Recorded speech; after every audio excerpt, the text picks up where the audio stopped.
Yes?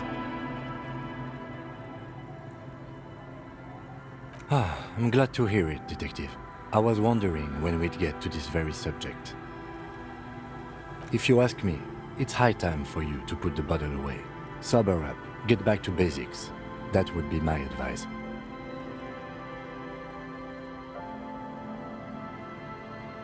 Why are you pronouncing it like that gentleman from the Institute of Price Stabilité? You know what? Forget it. What specifically are you trying to assign responsibility for?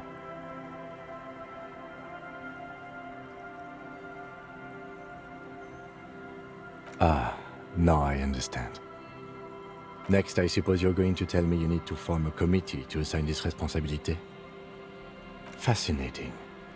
And here I believed your recent turn towards moralism was just an act. In any event, I am just a humble law official. I may work under the moral intern's umbrella, but I'm certainly not qualified to serve on any committee. You know who might be, though? That Mr. Villedroit, the gentleman you met in the young man's apartment. If I were trying to get in touch with the coalition, I would start by seeking him out. But first you might need to speak with his young companion. Now, was there anything else?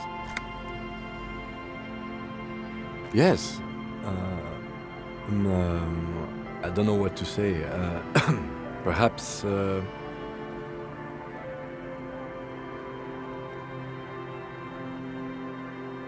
I'm not really sure about this turn of events. I think the mutton chops might have been a better idea. They sort of seem to cover up some of the damage. Either way, good on you. You were saying?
Yes, what is it?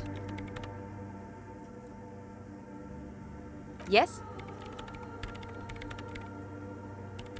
No. That's the production schedule. I don't need it. The right filament memory has offside copy, written on silver tape. She doesn't care how you got your hands on that thing. Wait. A note from whom? Did it specify where they took the filament memory?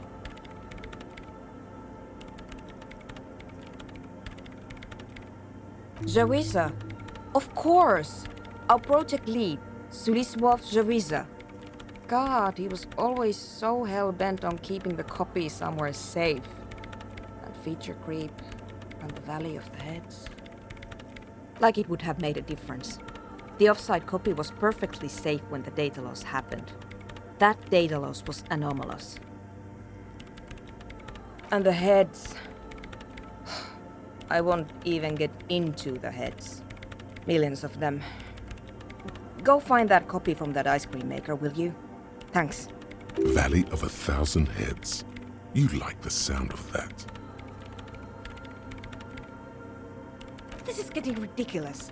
Can't you just defrost it? Or, I don't know about the ice cream maker. Just figure something out. There's a solution, but she doesn't want to hand it over to you yet. It's a thing. Something she holds dear. Thanks.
one brutal motor carriage.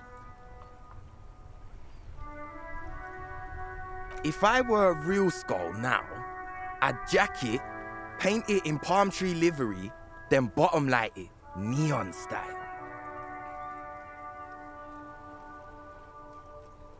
A snazzy shit-ripped skullmobile like this would make a fine trophy.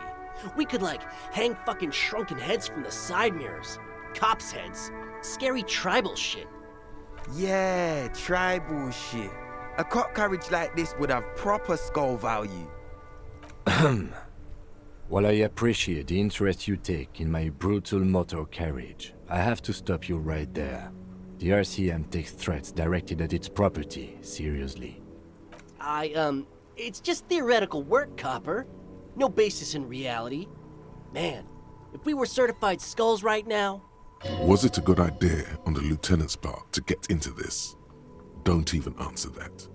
Just leave. You can always come back later, on your own terms. I can tell you who we're not, cop. We're not snitches, flow bears, or skulls. Which is not to say that the skulls are bitches and... On the contrary. The part of this presentation you want to take home with you, cop man, is we're not part of the skulls. Yet. Okay then, let's indulge in some intellectual exchange. These young men seem eager to share their beliefs. These skull people are more than an authority. They're deities. You don't know? What kind of cop are you? It's not a question. Don't get into it.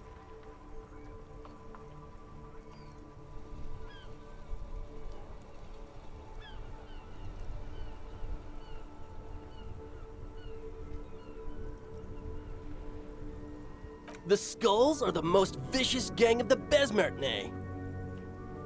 Besmetine, or the Besmeti, the Immortals, are West River Sholian crime syndicates. The nastiest bunch of psychos ever. Jacking carriages and getting into high-speed chases. Possessing an infinite amount of fuck-all swagger, infamous for their non-verbal modus operandi.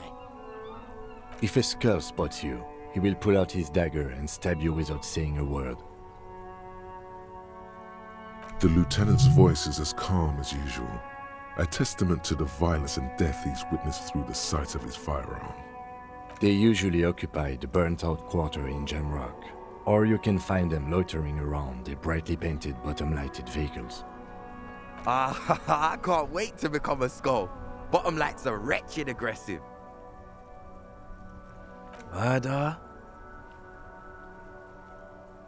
Yeah, sure. We'll gladly tell you everything we know about it. It was a man. Also, he was hanged. He was hanged from a tree. Yeah, I mean, duh. These punks don't know anything. Let's just move along. Hey, stop right there. How does one know anything? Ah, this sounds like epistemology, a field so occupied by thought that it begins to question thought itself. However, there is no way these young men could possibly be aware of her work.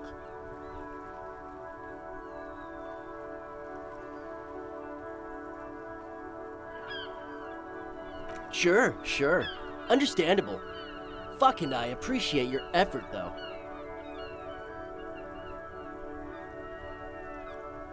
Oh yeah, Cindy's a right proper skull. Yeah, a true artist of the future. Just like Arno van Eyck. By the way, if you see Cindy, give her our regards. For all their nihilistic posturing, these young men are not lacking in youthful idealism. The lieutenant on your left is unusually lenient toward them. Oh man, yeah. We're not fucking kids, man. Be wary of the abyss.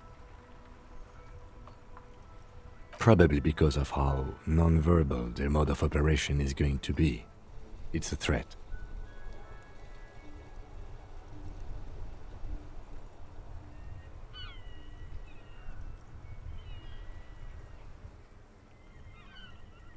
but I don't. In fact, I dislike them so much I'm willing to drag you boys back to the station just to calm myself down. Hey, there's no need for that. We're just talking here. Joking too. Stay light, man. Yeah. Didn't you cops, like, have some questions about skulls or some shit? The Union does their share of policing in Martinez, at least where gangs are concerned. That's why there isn't much organized crime around here. Apart from the unions themselves, of course. Don't you worry about that. We're gonna make up for the deficit. Yeah, we are.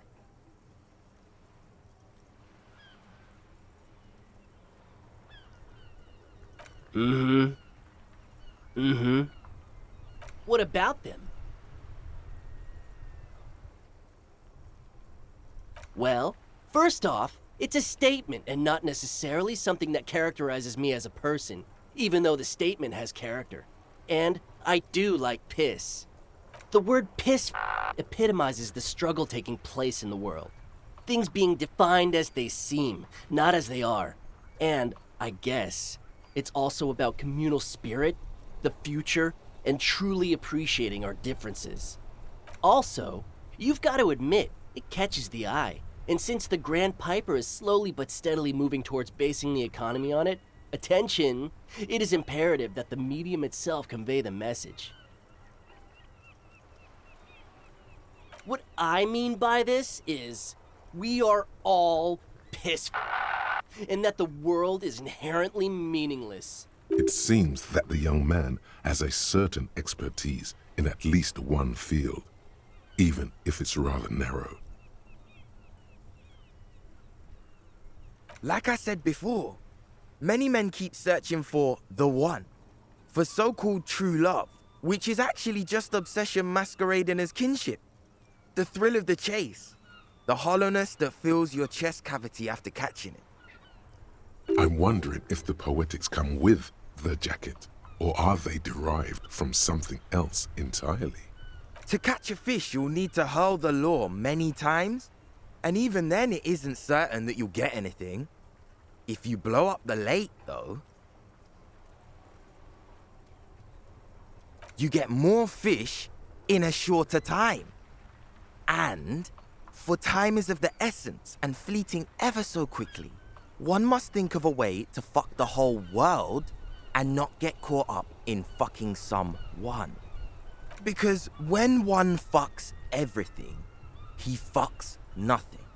And that, to me, feels glorious. Sticking your dick into the void.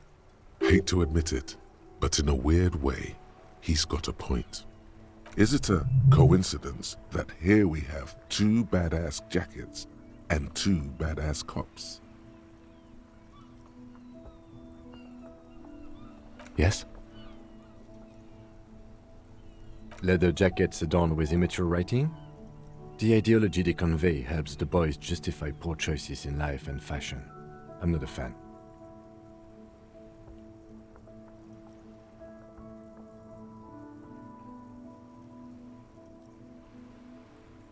What are you implying?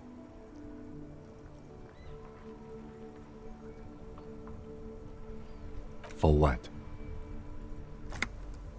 The concept of getting dressed is familiar to me, but wearing jackets like these isn't appropriate for an RCM officer, unless he's deep undercover.